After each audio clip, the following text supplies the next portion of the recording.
Panibagong araw, panibagong gastos naman. Ngayong araw nga'y sumasakit na naman ang aking ulo.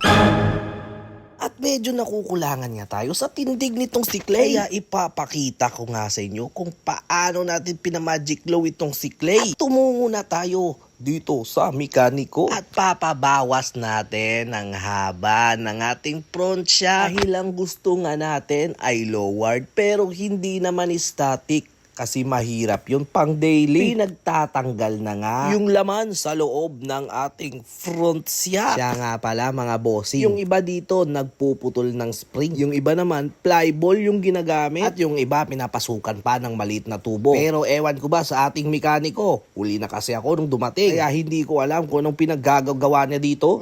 Kasi nung dumating nga tayo ay patapos na yung ginawa ng ating mekaniko. At sa panya ito ay sinusukat pa niya kung gaano karami oil ang ilalagay. Kasi tinitingnan pa niya kung babawasan pa nga ba o dadagdagan pa. Mahirap yan. Baka magsobra. Kapag andar ng motor, ay marunong nang tumalon.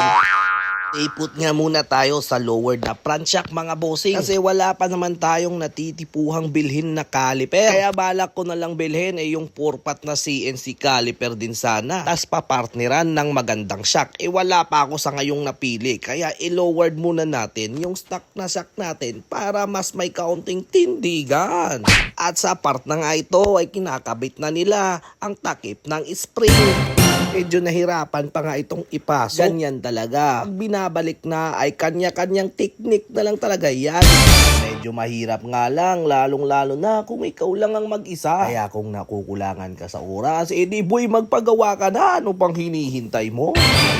Ayun at natapos na nga din sa wakas mga bossing. Kinakabit na nga natin para ma-bounce check ngayon mga boss kung functional pa ba ang shock natin. Mahirap naman kasi pag static kasi dumadaan din tayo sa lubak. Alam nyo naman ang daanan sa Pilipinas. Minsan yan ispalto, minsan butas-butas. Yung iba pa nga tinatamnan pa ng saging.